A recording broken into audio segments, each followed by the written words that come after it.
Enggak, kebetulan lagi nggak apa absen anak-anak gimana? Aku ganggu bentar ya. Boleh gimana? Apa namanya? Mau ada masalah sedikit lah sama siswa-siswa bimbingan kok kelas 12 PS1. Nah, dalam ini kan berarti kan ini ya kita berarti ini kan coaching lah ya. Nah, dalam pertemuan ini tujuanmu untuk coaching ini apa? Tujuannya itu sebenarnya kalau dari akar masalahnya kan intinya mereka belum mantep nih mau ngambil jurusan apa. Menurut perasaan sudah bimbingan beberapa kali tapi sampai detik ini belum ada yang belum mantep 100% yakin gitu loh dari satu kelas anak 32 siswa itu belum. Tujuan saya sih inginnya mereka punya kemantapan hati dalam pemilihan jurusan mengingat ada yang masih menyebutnya jurusan IPA, IPS dan bahasa, ada juga yang sudah menyebutnya hanya dengan kelompok peminatan. Gitu aja ya. Bukan kelompok peminatan, tapi bahasa mudahnya nanti tetap Ibu bilang IPA, IPS atau bahasa saja ya, supaya lebih mudah. Oke, hari ini ada yang nggak masuk? Ada. Orang? Satu. Keterangannya?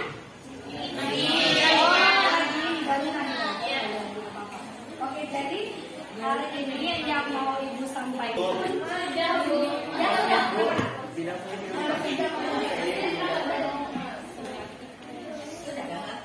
minyak perencanaan karir yang sudah matang menurutmu? Berarti katanya sudah. Oke, Ibu turunin deh bahasanya, bukan perencanaan karir yang sudah matang. Yang sudah punya cita-cita? Masih surga. Mana? Masih baru.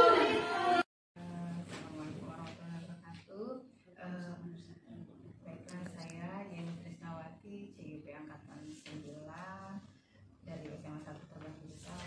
Pada hari ini saya akan melakukan kegiatan pasca observasi terkait dengan coaching modul 2.3. Di sini bersama rekan saya Bu Vita Pepintus, dia guru BK di SMA saya. Terus kemudian ada pengajar praktik saya Pak Bu Hori. Di sini kami akan memulai kegiatan pasca observasi. Bu Vita, apa kabar hari ini? Alhamdulillah sehat. Alhamdulillah.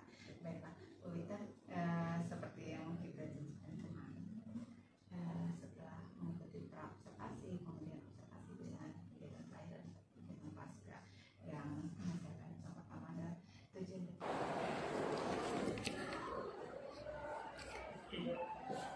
Lagi sibuk nggak?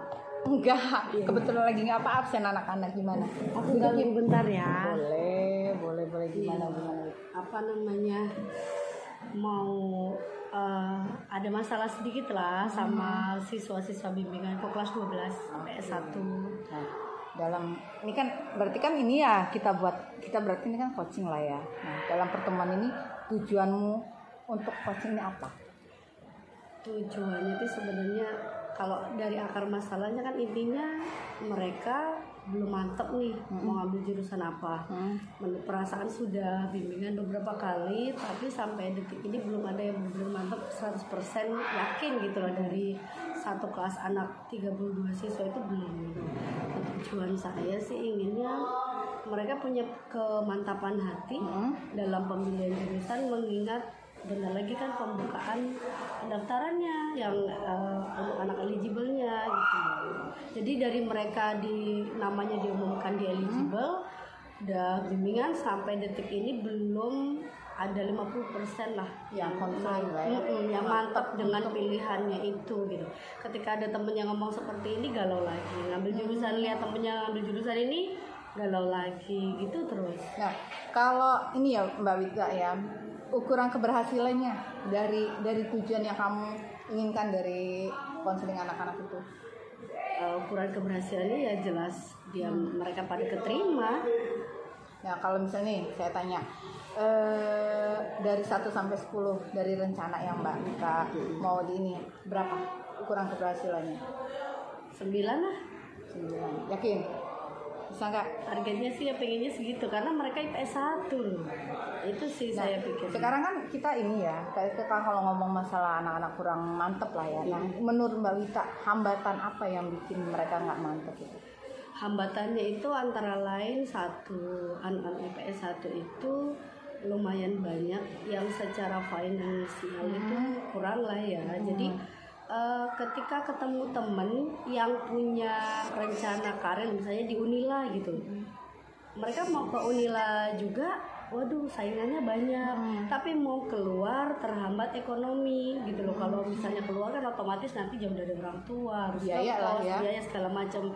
Jadi di situ gitu loh. Sedangkan kalau nanti misalnya mau ambil ilmu komunikasi, satu kelas itu adalah sekitar 5 orang yang mau ambil komunikasi di Unila gitu.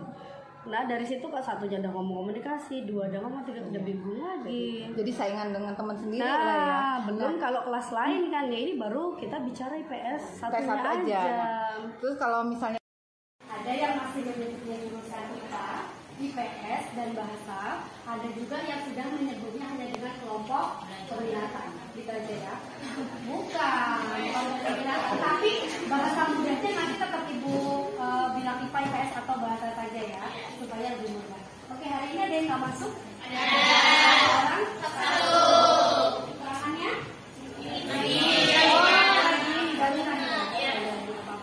Oke, jadi hari ini yang mau ibu sampaikan ya sudah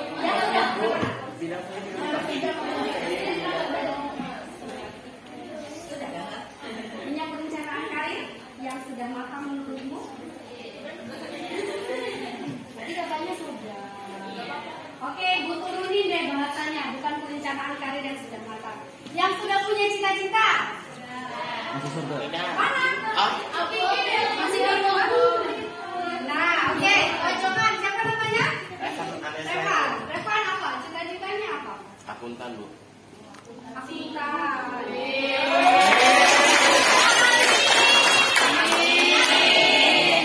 Oke, sebenarnya gini ya, bahasa perencanaan karir itu lebih tinggi daripada cita-cita apa? Kalau cita-cita anak SD pun bisa. Mau jadi apa sayang? Dokter. Mau jadi apa? Pilot. Mau jadi apa? Guru. Dan kemampuan orang tua kita secara finansial itu juga harus dianalisis untuk mendukung perencanaan karir kita, gitu ya. Terus kemudian karena kita sekarang ada di jenjang SMA, nah maka perencanaan karir itu dimulai dari kelas 11. Dari kalian kelas 1 kan sudah ada jurusan. Nanti kelas 11, begitu kelas 11 kalian juga harus punya kelompok peminatan atau jurusan yang harus kalian ambil. Contoh, Revan katanya mau apa? Akuntan.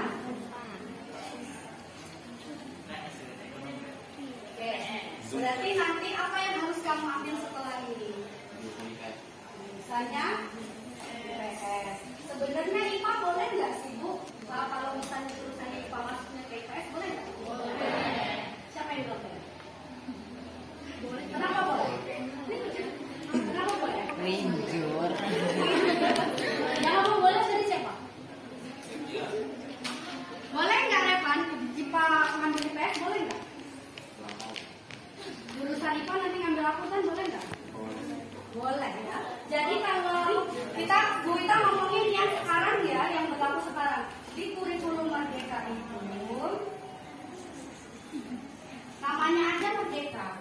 Jadi pasti mau IPA ngambil IPS, IPS ngambil IPA itu boleh. Tapi tetap ada yang Assalamualaikum warahmatullahi wabarakatuh.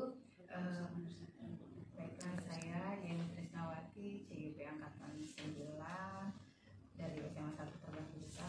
Pada hari ini saya akan melakukan kegiatan pasca observasi terkait dengan coaching modul 2.3. Di sini bersama rekan saya Bu Wita Pepitus, dia guru BK di SMA saya. Terus kemudian ada pengajar praktik saya Pak Bu Hori. Di sini kami akan memulai kegiatan pasca observasi. Bu Wita, apa kabar hari ini? alhamdulillah sehat. Alhamdulillah.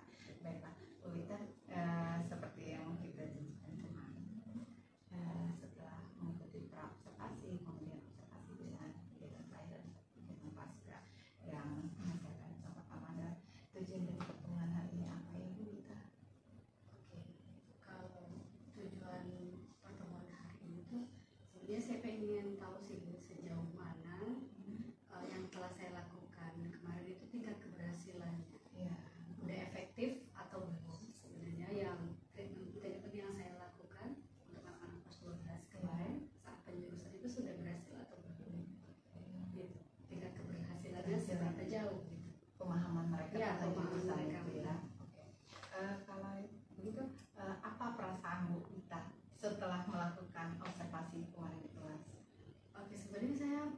puas sih, saya cukup puas ya dengan kegiatan yang saya lakukan, karena pada intinya anak-anak sudah menurut saya punya kepercayaan diri yang meningkat untuk memilih jurusan yang mereka mau.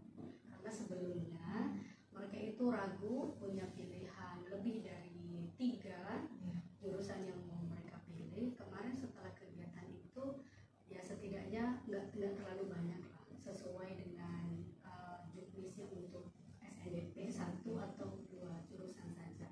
Jadi udah nggak melebar kemana-mana.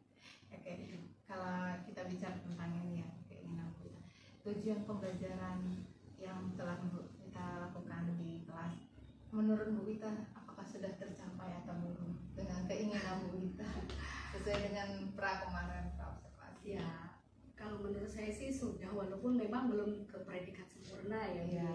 tapi menurut saya sudah cukup.